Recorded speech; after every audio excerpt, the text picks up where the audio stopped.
Assalamualaikum warahmatullahi wabarakatuh. Waalaikumsalam warahmatullahi wabarakatuh. Alhamdulillahirrahmanirrahim. Apa kabar bapak-bapak? Baik, sehat, alhamdulillah. Wah, bapak kayaknya Khair. dari Puspem ya pak ya? Ya, ya. Dari kantor wali kota semua ya pak? Ya, siap. Alhamdulillahirrahmanirrahim. Wassalatu wassalamu ala asrofil anbiya wal mursalin walali wasobi ajmain amma ba'du. Selamat pagi. Pagi. Luar biasa. Kalau saya bilang selamat apa aja pagi ya. Ya. Siap. Selamat malam. Pagi. Luar biasa bapak-bapak ini. Baik bapak-bapak, nama saya Hadi Nova Hasri Putra. Saya dinas di Inspektorat Kota Tangerang Selatan sebagai auditor. Di sini saya hanya ingin memberikan penyuluhan tentang bagaimana kita menangani supaya anti korupsi kita jalan gitu. Karena memang sudah banyak lembaga-lembaga yang membuat suatu kajian-kajian tentang anti korupsi. Di sini saya singkat saja, karena memang bapak-bapak mungkin sudah tahu ya tentang korupsi ya. Siap. Siapa ini juga pernah tahu siapa pelaku-pelakunya kan? Ya. Yang sudah tertangkap, yang sudah bebas begitu ya. Jadi di sini judul saya adalah dampak korupsi terhadap sendi-sendi kehidupan negara. Oke, saya bisa lanjutkan nanti dengan ini. Di awal saya ingin menjelaskan, saya ingin membagikan pretest. Pretest ini adalah saya ingin mengukur seberapa pemahaman bapak-bapak tentang korupsi. Saya bagikan ya. Nanti bapak bisa langsung isi. Saya belum kenal dengan Pak siapa? Fahri. Pak Fahri, silakan Pak Fahri. Ini Pak siapa? Pak Lili. Pak Lili, terima kasih Pak Lili. Mohon diisi ini. Denny. Pak Denny. Wah, ini Pak Yadi. Pak Yadi. Ini Bapak Ujang. Bapak Ujang. Ya, mohon Pak Ujangnya. Ini pretestnya mohon diisi. Seberapa kira-kira pemahaman bapak-bapak tentang bahaya anti korupsi? Di mana korupsi itu kan sangat merugikan dampaknya kepada masyarakat. Karena juga di sini saya juga ingin memberikan pemahaman bagaimana pengetahuan tentang anti korupsi. Bapak silakan diisi pretestnya. Ini sebagai penilaian awal bagaimana kita melihat bahaya-bahaya dari dampak korupsi.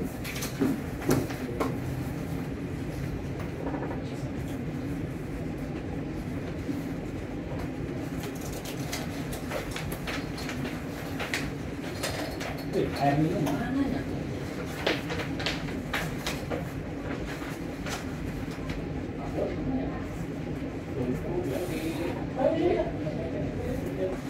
Ya, yang sudah boleh. Siap. Saya terima kasih Pak Lili. Ya.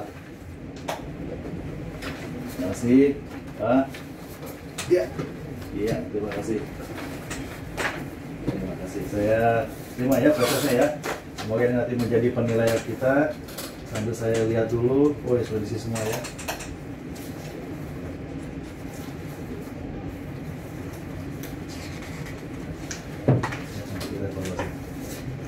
Oke, sebelum memulai penyuluhan ini, saya ingin menyampaikan sedikit pantun ya. Siang hari ketilang poluan. Cakep. Cakep dulu ya. Dia seru nih ya. Iya. Sampai cakep ya. Iya. Siang hari ketilang poluan. Cakep. Malam hari keserempet taksi. Cakep. Mari terus melawan korupsi. Cakep. Sampai Indonesia bebas korupsi. Mantap. Tepuk tangan dong, Pak, buat kita semua. Jadi materinya adalah ada 4. Yang pertama membangun semangat anti korupsi. Yang kedua bahaya dan dampak dari korupsi. Yang ketiga pengetahuan terkait anti korupsi. Dan yang keempat membangun sikap anti korupsi. Di sini saya rileks saja. Saya mungkin bapak-bapak juga saya anggap sudah memahami lah ya tentang bahaya korupsi. Jadi yang mau nanya silakan. Yang mau merasakan mungkin ada kegalauan atau ingin mengetahui tentang bahaya korupsi atau yang sudah terganjal di hati silakan mau nanya kepada saya, insya Allah saya bisa jawab. Jadi kita diskusi santai aja. Jadi saya tidak ingin bapak-bapak terlalu menjelaskan saya seperti Pak Guru, seperti Pak dosen gitu, kita relax saja. Jadi bahaya korupsi itu menurut pengertian terminologi korupsi adalah korup. Korup itu artinya buruk atau busuk atau palsu. Menurut Kamus Besar Bahasa Indonesia tahun 1991, korup itu adalah suka menerima uang sogok, menyelewengkan uang atau barang milik perusahaan atau negara, atau menerima uang dengan menggunakan jabatan untuk kepentingan pribadi. Korup itu artinya bejat. Jadi seseorang yang korup itu bisa kita bilang orang bejat. Ketidakjujuran, tidak bermoral, penyimpangan dari kesucian, itulah bahaya-bahaya dari korup. Jadi korupsi itu sangat merugikan kita semua. Nah, mungkin bapak-bapak ada yang ingin langsung bertanya, mungkin saya buka. Pak, saya mau tanya. Dari mana Pak? Dari Pak Ujang ya? Ya. Oh, iya. Silakan Pak Ujang. Apa tujuan akhir dari berbagai usaha menentang korupsi? Oke, terima kasih Pak Ujang. Pertanyaannya bagus sekali nih, luar biasa. Tepuk tangan dulu buat Pak Ujang. Tujuan akhir dari berbagai usaha mencegah korupsi adalah yang pertama nih Pak Ujang nih, Ya. tidak ada kemiskinan Pak. Pasti dong, nggak ada korupsi, pasti nggak ada kemiskinan. Kedua, anak-anak mendapatkan hak sekolah. Mungkin banyak di lingkungan kita anak yang nggak sekolah di kampung kita, ya kan? Yang ketiga, transportasi nyaman Pak. Nyaman itu dalam artian bagus, murah, gratis gitu. Terus yang keempat adalah kesejahteraan terjamin. Saat ini kan kita lihat Pak, di kita, saudara kita, tetangga kita banyak kesehatannya yang nganggur, nggak punya pendapatan, tidak punya pekerjaan. Itulah usaha dalam kita menentang untuk korupsi. Yang kelima adalah lingkungan asri. Kalau bebas korupsi, pasti lingkungan kita asri Pak. Pembangunan semua terbangun rapi, jalanan terbangun rapi, jembatan juga terbangun rapi, gedung-gedung juga terbangun rapi. Itulah Pak tujuan akhir dari usaha kita mencegah korupsi. Tadi ada 5 ya Pak ya. Pertama, tidak ada kemiskinan.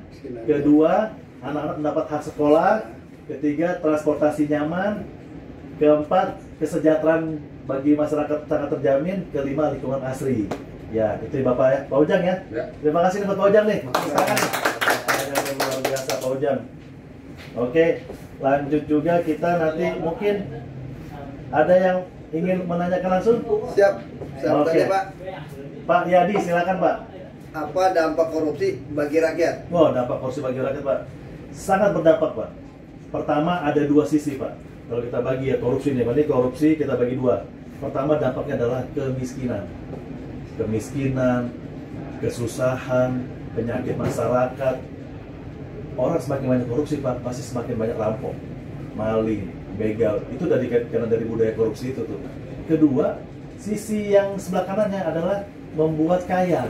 Yang kaya jadi kaya, orang yang dia sudah menduduki jabatan dia menjadi kaya. Korupsi itu Pak kepada diri sendiri, memperkaya orang lain, memperkaya golongan. Itulah korupsi. Jadi dampaknya ada 2 Pak. Di satu sisi membuat kemiskinan, di satu sisi memperkaya orang yang melakukan korupsi. Begitu Pak Suryadi. Yang kaya makin kaya, Makin ya, kaya. jadi korupsi. Iya. Kira-kira Bapak setuju nggak orang yang menjabat itu melakukan hal korupsi? Oh tidak. Tidak ya. Gitu, Pak Yadi ya. Terima kasih ya. Pertanyaan dari Pak Yadi sangat bagus sekali, pertanyaannya luar biasa. Jadi kita lanjut ke materi berikutnya adalah budaya korupsi itu memang sudah ada Pak. Dari dulu sudah ada. Bapak tahu zamannya VOC? Belanda. Company itu Pak datang ke Indonesia, dia mau mengambil rempah-rempah kita, mau mengambil hasil budaya kita, hasil alam kita. Itu dia hancurnya kenapa? Karena korupsi. Karena budaya korupsi itu memang di Belanda itu parah Pak. Jadi budaya rempah dia ambil dari petani, dia kirim ke sana, dari negaranya beli segala macam. Itu dikorupsi oleh gubernur-gubernur dari Belandanya itu. Gitu. Sepertinya ada pertanyaan lagi nih dari Ada. sama namanya Pak? Jadi Pak Lili ya. Ya. Silakan Pak Lili. apa dampak korupsi di sektor ekonomi Pak? Wah, ini pertanyaan bagus nih. Luar Tadi biasa. nyambung ya, tepuk tangan dulu. Audiens saya pinter-pinter loh, Ya. cerdas-cerdas. Dampak apa tadi dampak korupsi pada sektor ekonomi? Ya. Yang pertama Pak Lili adalah menurunnya pendapatan dari sektor pajak. Tahu nggak kasusnya Gayus? Ya. Ya, dari Pajak bangunan. dikemplangin semua. Pak Lili misalnya pengusaha tambang, bayar pajak harusnya sebulan 10 miliar, dikemplang Pak, cuma 1 miliar. Pak Yadi pengusaha minyak minyak oli ya Pak ya, misalnya gitu ya, itu juga dikemplangin pajaknya Pak gitu. Pak Denny juga kan, usaha apa Pak Denny? Ini tambang. Ah. Tambang. Tambang ya Mas. kan? Buat tambang. Nah itu juga kan banyak ada uang pelicinnya Pak. Jadi dampak korupsinya pada sektor ekonomi itu menurunnya pendapatan dari sektor pajak. Kedua, penurunan produktivitas, Pak. Yang ketiga, rendahnya kualitas barang dan jasa untuk publik. Wah, bayangin kalau dikorupsi, harusnya kita bikin taman, akhirnya taman itu dikorupsi oleh pejabatnya. Tidak dibuatlah begitu, Pak. Yang keempat, adanya lesunya pertumbuhan ekonomi dan investasi, Pak. Orang luar mau ke Indonesia mau nanam uang udah nggak bisa. Dia takut kan, takut dikorupsi. Yang ketiga, meningkatnya hutang negara. Inilah Pak yang berbahaya, Pak. Makin bertambah. Nah, ini yang kita harapkan. Hutang negara ini kan termasuk riba ya, Pak ya. Iya, iya. Riba itu kan dosa yang sangat besar, Pak. 1 dinar saja itu hukumnya sama seperti menzina ibu kandung. Jadi korupsi itu kalau bisa, bagaimana lembaga-lembaga anti rusuh ini mendalami dulu utang-utang kita. Karena dari utang itulah membuat korupsi itu semakin banyak. Karena Allah murka kepada orang-orang yang melakukan riba. Oke, Pak Lili, waduh, sepertinya Pak Lili pertanyaannya luar biasa. Pak Lili. Oke. Saya mau bertanya nih Pak. Ah, langsung. Iya Pak. Pak Denny, boleh Pak Denny? Apa ada data kerugian hasil dari korupsi itu Pak? Waduh, pertanyaannya Luar biasa juga. Ini Pak Denny sudah main data Pak Denny ya. Datanya ada Pak. Dari estimasi Pak, total biaya eksplisit akibat praktik korupsi sepanjang 2001 sampai 2012 yang sudah dikorupsi oleh pelaku korupsi 168 triliun. Wah, gila ya Pak. Luar biasa. Sangat besar. Kebayang nggak Pak? Fantastis. Kebayang nggak Pak kalau kita bikin sekolah nih Pak, gedung sekolah, udah berapa ratus atau berapa ribu sekolah yang kita bangun dari 168 triliun ini? Banyak ya Pak ya. Kedua, berapa anak yang dapat dibayar sekolah gratis Pak? 168 triliun kalau dikumpulin, wah berapa dus tuh itu? 10 juta. Terus berapa RSUD, berapa puskesmas yang bisa dibangun Pak? Jadi gitu Pak Denny. Jadi 168 triliun yang udah dikorupsi oleh pelaku korupsi Pak sampai hari 2012, sampai tahun 2012. Jadi itulah yang sangat miris ya Pak ya. Negeri kita negeri kaya, negeri berlimpah ruah, kekayaan alami juga berlimpah, utang kita banyak, korupsi juga kita banyak, koruptornya banyak sekali.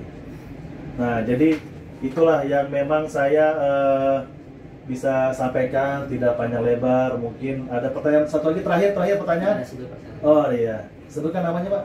Saya Fahri Pak. Pak Fahri, oh ya, udah gimana Saya Pak mau Fahri? tanya, Pak. Ada dasar hukumnya nggak sih Pak ini tentang anti korupsi? Oh ada dasar hukumnya. Waduh, pertanyaan Pak Fahri luar biasa. Cakap.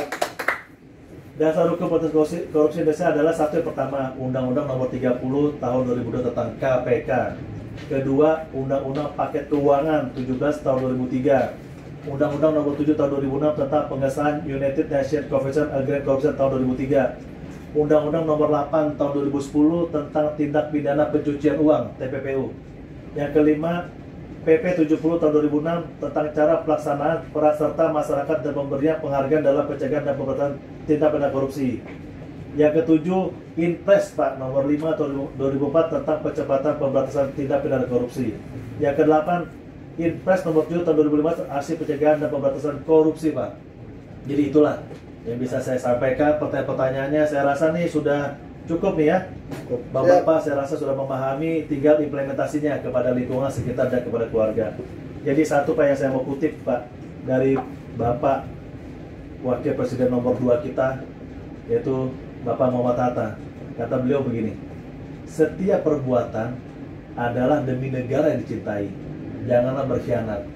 Orang yang koruptor itu bisa kita bilang berkhianat nggak Pak? Berkhianat.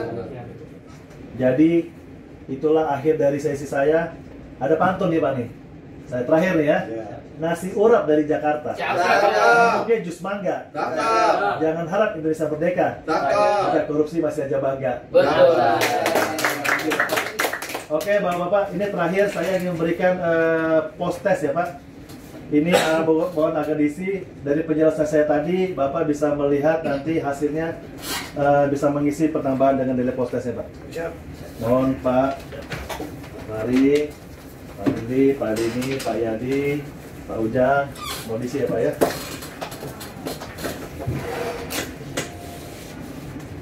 Saya kasih waktu 2 menit ya Pak.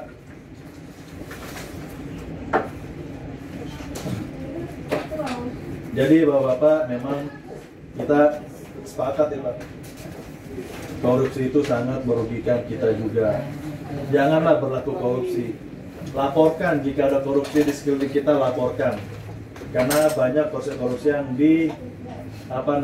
diperhalus gitu. Korupsi yang dibuat dengan materi-materi yang lebih halus.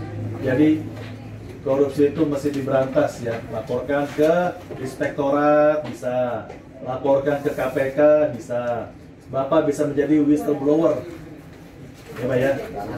Jadi bisa langsung memberikan pelaporan tanpa diketahui gitu. Ya. Sepakat ya. Korupsi itu sangat menyedihkan, menyakitkan hati masyarakat. Menghancurkan. Kalau bisa korupsi itu dihukumlah, dimiskinkan kalau bisa ya Pak ya. Oke Bapak-Bapak, terima kasih prosesnya. Wah, terima kasih Pak Denny, Pak Fahri, Pak Fahmi ya, Pak Ujah, Pak Lili. Oke, Bapak-Bapak terima kasih atas waktunya, terima kasih atas atensinya. Wabillahi taufiq walhidayah. Wassalamualaikum warahmatullahi wabarakatuh. Waalaikumsalam warahmatullahi wabarakatuh. Terima kasih ya Pak atas kehadirannya. Kalau Iya, kita Pak. bisa ketemu lagi. Amin. Terima kasih, Pak. Terima kasih. Pak, kita foto bersama Pak. Boleh. Siap, siap, Boleh, siap. siap. Kalau saya bilang siapa kita? Jaya, Jaya, Jaya. Oke. Siapa kita? Jaya, jaya, jaya. Terima kasih.